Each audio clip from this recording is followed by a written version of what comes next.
السلام علیکم ناظرین ڈرامہ سیریل بسم اللہ کے آنے والے کے ساتھ بہت ہی زیادہ زبردست بننے والی ہے۔ آگے ہم دیکھیں گے توقیر صاحب ریحام کو بلواتا ہے اور اسے کہتا ہے کہ اگر موسیٰ نے جو میں چاہتا ہوں ویسا نہ کیا تو میں اس کی شادی میں نہ ہی شرکت کروں گا اور نہ ہی اس کی شادی میں ایک بوٹی کوڑی لگاؤں گا۔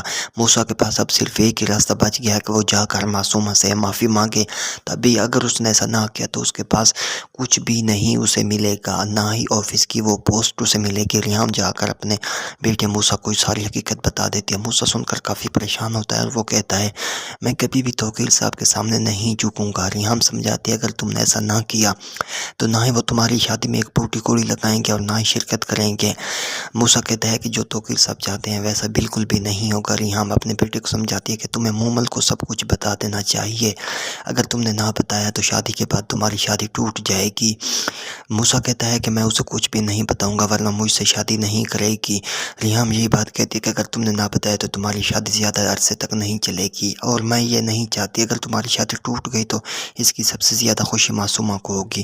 موسیٰ اپنی ماں کی بات مان کر مومل کو بلاتا ہے اور وہ کہتے ہیں میں جو تم سے ضروری بات کرنی ہے۔ وہ کہتی ہے کہ ایسی کیا بات ہے؟ موسیٰ کہتے ہیں اگر میں تم سے کہوں کہ میں اب پہلے جیسا امیر نہیں رہا تو کیا پھر بھی تم مجھ سے شادی کرنے کے لیے تیار ہو جاؤ گی؟ مومل کہتی ہے کہ میں نے کبھی بھی پیسوں کو ویلیو نہیں دی، میں تم سے محبت کرتی ہوں اور تم سے ہی شادی کروں گی۔ وہ شادی کے لیے مان جاتی ہے۔ دوسری طرف توقیر صاحب کو پتہ چل جاتا ہے کہ مومل اور موسیٰ کی شادی ہو رہی ہے۔ توقیر صاحب موسیٰ کو کہتے ہیں کہ یہ سب پیسے کا ہی کھیل ہے، پیسہ دیکھ تماشا دیکھ۔ وہ موسیٰ کو کہتے ہیں فی الحال تو تمہاری شادی ہو رہی ہے لیکن بہت جلد یہ شادی ٹوٹ جائے گی، کیونکہ وہ جو جس لائف سٹائل کی عادی ہے تم اسے نہیں دے پاؤ گے اور شادی ٹوٹ جائے گی۔ وہ موسیٰ اپنی ماں سے مخاطب ہو کر کہتا ہے کہ آپ دیکھ رہی ہیں توقیر صاحب کو اس عورت نے کیا بنا دیا ہے، یہ مجھے کہتا تھا کہ آپ کا خون سفید ہے لیکن دراصل اس کا اپنا ہی سفید ہو چکا ہے۔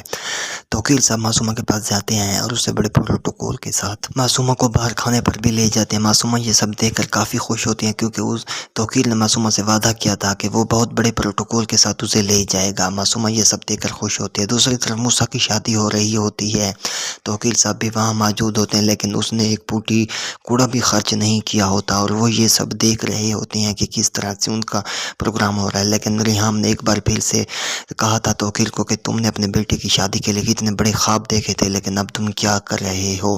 توقیر ریحام کو کہتا ہے یہ موسیٰ نے میری آنکھوں سے خواب چھینے ہیں اور وہ اب جو اس کا نتیجہ ہے وہ خود ہی بھگتے گا، کیونکہ اس نے میرے ساتھ بہت غلط کیا ہے اور معصومہ کے ساتھ۔